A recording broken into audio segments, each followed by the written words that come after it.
we do the install, we're just going to cover a couple of, if you will, tips and tricks to what we do. There's a couple of methods that we can do, and we'll introduce both. But we're just for the sake of time, we're just going to go with the more efficient way right now and explain as we go forward. The best thing to do is always have everything fabricated beforehand. In this case, the little libraries are already fabricated for the most part from some engineers and some pool groups. But if you can get all your pieces together before you actually install, that'd be great, so that you're not cutting anything, so you're not sawing anything at the project site itself. So we have a 4x4. What you want to eventually have is a 4x4. In this case, we took two 2x4s and put them together and treated them and sealed them. So I think Troop 300 is going to work on getting wood and what have you. So I just want to explain some of the things that we've done. Some of the times that you can improvise, in some cases. But you always want to make sure that the safety of not only the people using the library, but the people walking by the library is always a concern, that you have them in mind. So good 4x4 post. We always roll with Quikrete. It's the quickest way to get the cement dried and in place. In this case, we have this little library that was donated by who, Emily? I'm sorry. Who is this library donated by? Edgewood built the library, and one of our middle school students painted it with her poetry. There you go. So there's a beautiful little library that's not so little, but this is the one that we're actually going to install here. But you got the library, and what Q did, by the way, this is Q, master carpenters on duty today. And these were a fancy word, and they were gussets. In other words, braces. I just wanted to use the fancy terms. But as you can see, he pre-cut these, and these are going to be the braces that actually go underneath. And you'll see that as it goes in. So I just wanted to show you the items that we're using. And then for tools, he's got here where he did the pre-drilling. So he used his coarse cordless drill, and this is an impact drill for the screwing of the posts and the braces. So he actually came out here yesterday, and he pre-dug the hole. So here's the hole. And of course, if you haven't dug before, the one thing to keep in mind is the depth of the hole. So in this case, we went 3 feet, Q. How far did we go? 16 inches. 16 inches. Okay. Yeah, you don't need a lot. So 16 inches, and what side is it on? Okay. It's one sign. That's a big sign. So what we do when we pre-dug, of course, is you'll dig on site, right? They're gonna do the digging, right? Okay, so you'll dig on site. In this case, we pre-dug, again, for the efficiency reasons and because Q's all over the place. If you don't know, we have 243 parks in San Antonio.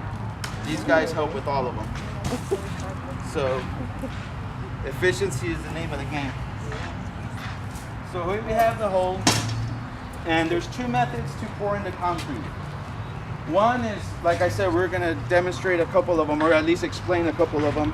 One way to do the concrete mix is in a wheelbarrow itself. If you have access to a wheelbarrow, you would mix the concrete and the water in here, mix it and pour it, put your post in, and there you go. But the more efficient way that they have is we actually pour concrete into the hole and mix it once it's in the hole. And then we put the hole in. So that's the method we're going to use today. It's time, and it's the more efficient way to do this. But, so, these, what is that, a mixing pan? Yeah. Okay. That's a sawhorse. Just a full collapsible sawhorse. Yeah, I'm going to use right now to put the little library together with the post. So what he's going to do first is he's going to put the, what do you call the library? The braces first? Yeah, I'm going to put the post and then the braces, and then once it's together, then we're going to drop it in the hole. Mix the cement and drop it. Okay, so instead of putting the post, put in the library, the braces, he's going to do that off-site again, and then just drop it in when it's Once it already goes in, set. then that's it. You pretty much, it's done. It's done. So there's no fiddling with it afterwards.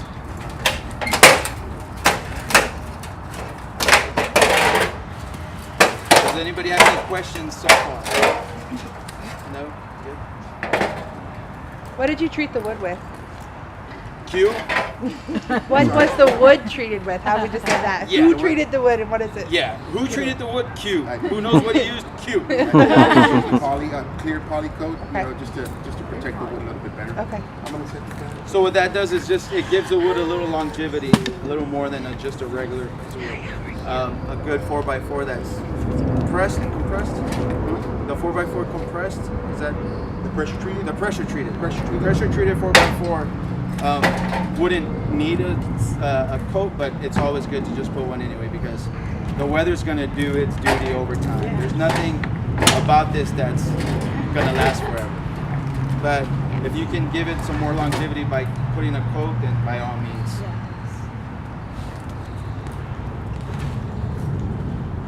Where did the guitar library come from? That was Warren High School. Warren High School. Yeah. The I knew teacher it. There, he used to be in a band. Okay. But, yeah. My son graduated from Warren last year, so no doubt there's talent there, right? I know there's talent everywhere. Those libraries are great. What's going to go inside the library? Hopefully, a whole bunch of books. I Yeah. brought books. So she brought books initially. So the way the little free library works, it's leave a book, take a book. So the public is encouraged to take a book, of course, return it when they're done reading it, or replace it with another book, and hopefully it just cycles itself out. And they just stay active that way. So they're kind of self-efficient. We have currently, how many do we have in the city? 5 of these, 6 of these? Yes. About 5 or 6 of them we have installed in our parks currently. At just parks or at community centers. I think we have 2 but hopefully the plan is by the end of this project we'll have. You're pre-drilling the holes. Yeah, I'm just pre-drilling. I just Right, used with a the screw little instead of a bit. I mean, which I could have. You want to put that on? You can have the help. So obviously this is more than one person. Yes. You need this. So you need some help. So I see.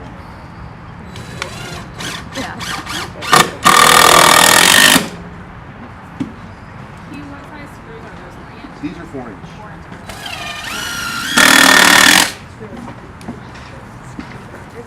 He's using 4-inch screws to secure the little free library to the post. So 4-inch screws, and what he did was he marked the area that the pole was going to go in before he installed it. So you saw the marking before I actually placed the pole in. So that's on there already with 3. We're going to use 4 screws. I'm going to use, yes. 4 screws to plant the post on. How long is the post? 36 inches. 36 inches. It goes in the ground 16 inches. Okay. And they want these, there's no set rule, but depending on how big the little library is, because some of those you can see that are kind of small. Yeah. Some of them are taller. Like this one, because it's so big, they wanted it about 32 inches off the ground. So I guess I just cut it at 34 plus the 16 inches. I'm sorry, not the 34, but the 16 inches plus the 32 or 34.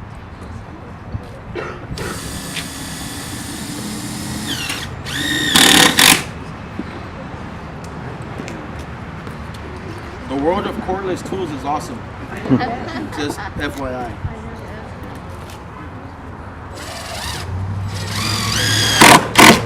So it looks like you pre-cut holes on those gussets. Same time. Yeah, I've just pre-drilled So everything. he's using 4-inch screws also to put the braces on, which are going to secure the post from underneath from any waving around of the library itself on top.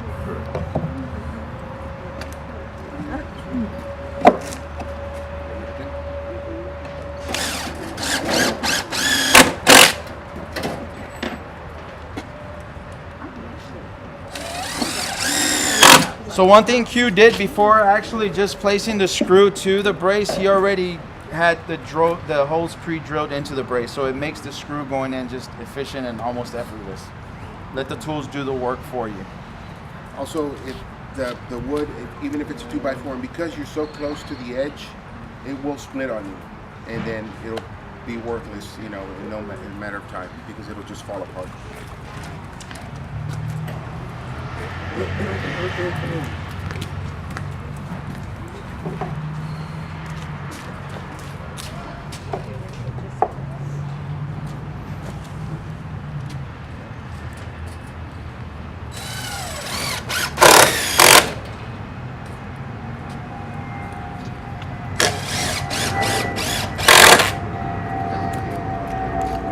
Yeah, the ones that goes on the top.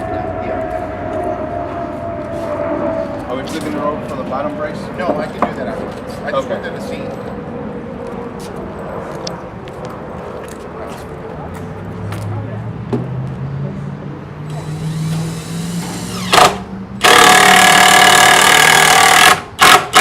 Again, 4-inch screws all the way around. Now he's bracing it down to the braces from the house itself.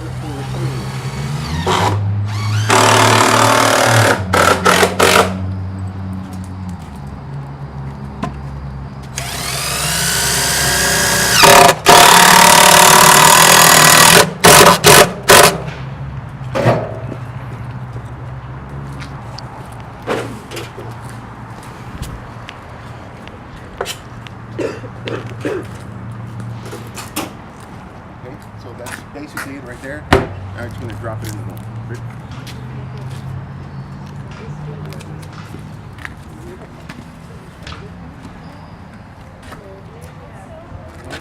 Hold it. You good? Yes, sir. So another thing you're gonna want is a level. Usually once we have the concrete poured in and once it's starting to set, we're gonna level it to make sure it's upright.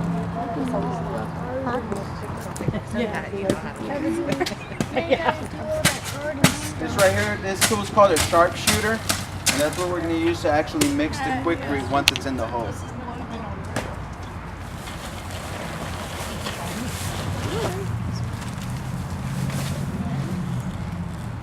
Do you remember him to all this country? Can you help me? Water. You must have water. Oh, All right. one bag, quick free. Don't leave that part out. Lots of water. Okay. So there's really no measurement. There's just add water. It doesn't matter. You could add as much water as you like, and once it's in there, then you start mixing.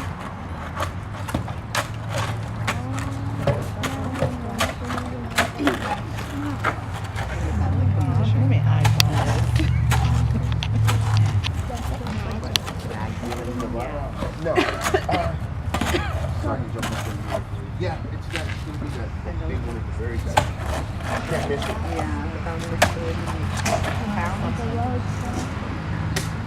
It's like a mix of mud and concrete. Rock bars. Another tool is the rock bar to get in there and make sure you get down to the bottom as far as you can and mix. It's Quikrete for a reason. It starts settling real quick.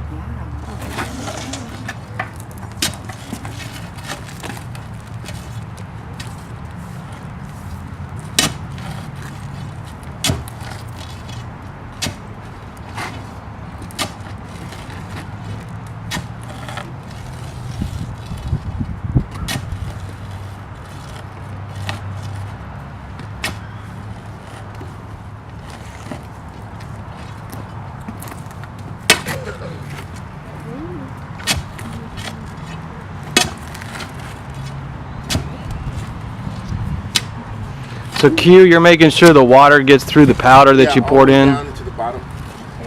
And because it is just a powder, I mean, eventually the water is going to soak all the way down, and then it'll dry, even if it's underground.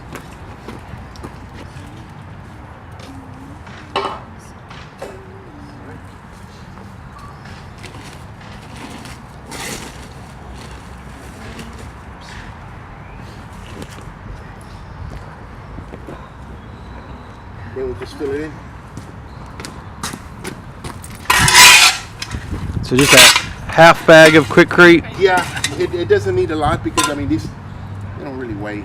They don't weigh that much. They're not going to go anywhere. Nobody's going to be jumping on them, or the only thing they're going to do is maybe yank on the door a little bit. So half a bag of Quikrete gets the job for this one. You could always use more. Yeah, I would recommend at least half a bag. How long do you have to wait before it's used? By the time we get inside, it should be done. Yeah, it sets really, really quick. For it to cure completely, what to do? Several hours, one day. But essentially, use it all over.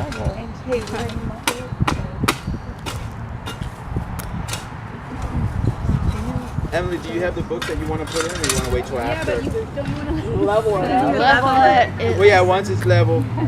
Yeah. I just want to make sure she gets. I don't know when she wanted it now or afterwards. I mean, that We want to see you guys. We want you guys to see that process. tilting. So is that what we're going to be doing inside? Putting the poles on the bottom of all the libraries?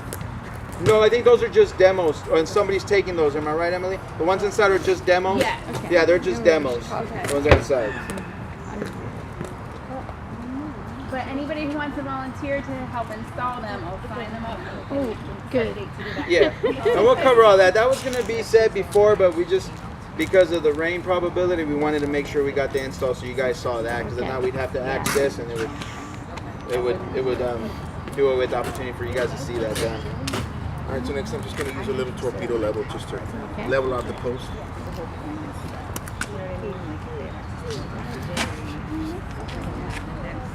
Go forward, back. And then you just stomp on it, get that dirt really in there. Make sure you're wearing boots. No shoes. And then as long as nobody messes with it for the next, several hours or whatever, that's it. It's good to go. So there's the installation. That was pretty much it.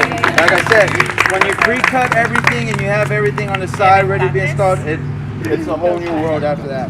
Instead of having it installed, getting underneath, then installing the braces, everything done prior to the drop, it's good to go. Now, all this paint they used, it's all good. They won't.